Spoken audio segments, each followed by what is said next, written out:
Me llevaste a la mente algo que he estado pasando de unos años para acá y lo he traído muy presente.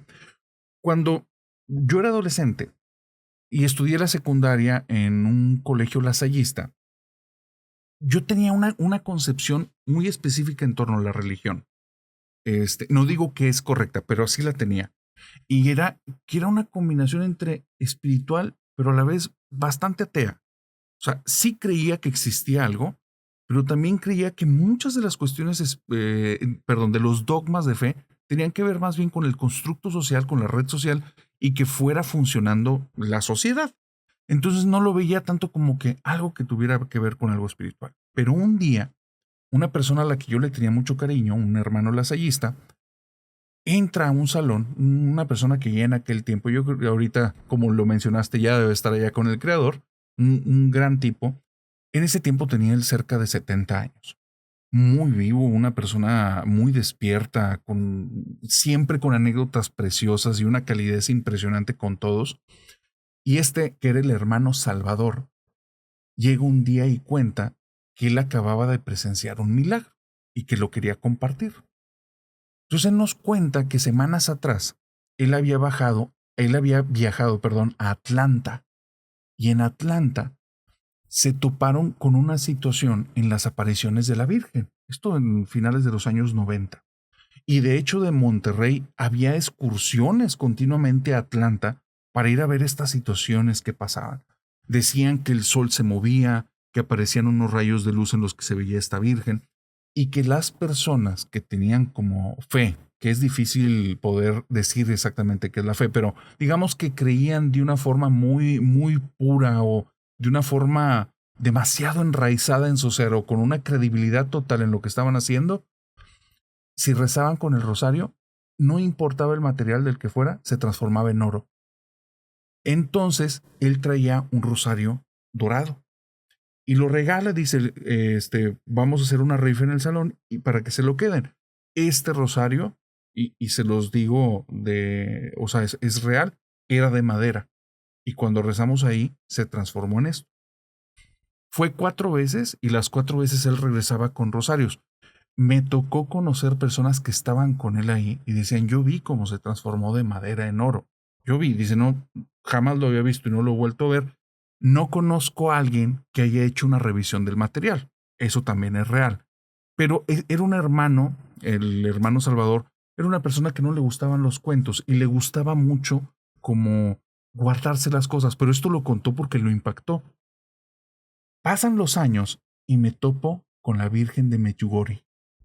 Ya la Virgen de Atlanta ya no sonaba, ya nadie hablaba de esta situación y comenzaron las situaciones de la Virgen de Medjugorje. Apariciones continuas en Yugoslavia de una Virgen que está, parece que en un cerro, en una casita, y las personas se reúnen porque están ocurriendo muchas cosas. Cuando dicen las descripciones de esto, a mí me vuela la cabeza. Es lo mismo que ocurrió en Atlanta. El sol se mueve, hay luces extrañas, aparecen de repente las figuras de una Virgen, pero ya no era un niño cuando empiezo a escuchar esto. Y me topo con una parte que era muy macabra. Personas que van en estas peregrinaciones al lugar, de repente empiezan a convulsionarse, a hablar en lenguas y empiezan a tener situaciones bastante espeluznantes. Y se dan cuenta que al estar en ese lugar, se dan cuenta que muchas personas que están haciendo estas peregrinaciones, de cierta manera, estaban poseídos. Y se empiezan a ver exorcismos en cantidades enormes. Un día, ya había dejado el tema de lado y un día hace como unos 3 años, me topo a mi hermana. A mí me gustaba muchísimo contar historias de terror y siempre que veía reuniones familiares yo terminaba diciéndoles, oigan, les tengo una historia nueva, porque yo ya me habían contado todas las que sabían. Y un día mi hermana me sorprende y dice, tengo una historia para ti. Le dije, muy bien, por favor. Y me dice, ¿te sabes la historia de Esteban Arce? Y yo, no, no, sí sé quién es por el Calabozo, este programa de los 90, y sí lo ubico, pero no, una historia de terror de Esteban Arce. Sí, sí. ¿Sabes lo que le pasó en Medjugorje? Dije, ya el tema ya me interesa, cuéntame. Él cuenta que él estaba viviendo una situación personal muy difícil. En esta situación personal, acababa de salir de una televisora, se había generado como unos tipos de enemistades muy importantes y Finalmente, estaba como que en una situación familiar media delicada a raíz de esto. Cuando lo recontratan para una televisora, él ya había mudado a su familia como por 2 o 3 ciudades distintas y ahora tenía que hacer otra vez un cambio.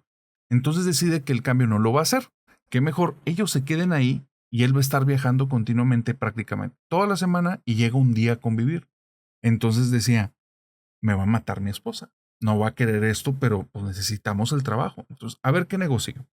Y dice que fue algo muy extraño, que cuando llega a hablar con ella lo toma muy bien. Dice, por supuesto que sí. Dice, claro que sí. Entonces dice, a ver, ¿dónde está el truco, no? ¿Por qué me estás aceptando todo esto? Y dice, porque te tengo una propuesta. Si yo acepto eso, tú vas a aceptar un viaje que yo tengo planeado desde hace tiempo. ¿Cuál? Quiero que vayamos a ver a la Virgen de Medjugorje. Y él le dice, ¿cuál? ¿Cómo que Virgen de Medjugorje? ¿Qué es eso? Dice, pues hay unas apariciones en Yugoslavia, en Medjugorje, y está apareciendo una virgen y quiero que la vayamos a ver porque dicen que están ocurriendo muchos milagros, me interesa. Y él dice, pues ni siquiera sé qué lugar es. Y dice, ¿cuántos días? Y dice, mira, para que sea más fácil para ti, nos vamos a ir un viaje por Europa y solo 2 días a Medjugorje. Ah, bueno. Dice, se me hace un gran trato. El trato era falso, no había tal viaje por Europa. Iban a Medjugorje y se iban a quedar ahí, pero él no sabía. Él cuenta que cuando llegó, dice, vio un lugar espantoso, lugar todo empedrado. Me había comprado unos tenis para salir a correr, no había dónde salir a correr. Fue un lugar que me deprimió. Cuando nos metemos al hotel, ocurrió algo muy extraño. El hotel era un hotel muy paupérrimo, no tenía ninguna amenidad, era un lugar muy triste. Dice, pero al entrar en el cuarto, el mío comienza a apestar, mucho, a muerto, a podredumbre. Y fui a preguntarle a la manager y me dice que no, nadie se había quejado de ese cuarto. Van y revisan y el cuarto apesta, pero no encuentran la razón. El resto de cuartos del hotel, ninguno huele así. Dice, entonces yo dije, oye, es un viaje horrible, un lugar horrible, que ya se acabe, ¿no? Entonces le decía a mi esposa, vámonos a las peregrinaciones y nos regresamos antes porque no me gusta. Comenta que el día que van a hacer la peregrinación, él se retrasa. Y él está en otra cosa, ya no tenía ganas de ir a subir ese cerrito. Se retrasa. Entonces van a llegar hasta el final de la peregrinación, casi una hora después de que llegaba la última persona. Pero cuando llegan ocurrió algo muy extraño. A lo lejos sonaban gritos. Parecía como de un hombre con una cierta voz gutural. Y ve que un grupo de personas viene acercándose y están esos gritos. Él está al lado de una persona de Estados Unidos y voltea con el de Estados Unidos y los dos se ven raros. Y el de Estados Unidos le hace una cara como, pues yo tampoco sé de lo que está sucediendo aquí. Entonces dice, nosotros estábamos afuera del lugar, al lado del camino, no había forma de entrar porque estaba saturado porque yo llegué tarde y ese grupo de personas se viene acercando y pues yo no quiero estar cerca de ellos. Dice, cuando llegan cerca de nosotros, la niña se detiene porque veo que lo que traen ahí con gritos de hombre es una niña de unos 10 años, la traen entre 3 personas agarrada.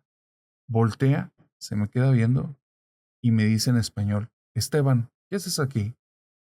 Dice, no deberías de estar aquí. Y vuelve a voltear, empieza a dar alaridos y la meten corriendo, la meten entre los tres a este lugar de la capilla para un exorcismo. Dice, ese día entendí que allá abajo me conocían y desde ahí yo quise cambiar mi vida por completo, porque sí estaba consciente de cosas que había que cambiar. Me llamó mucho la atención porque él había sido una persona que se dio a conocer justamente por ser alguien que siempre estaba transgrediendo la línea.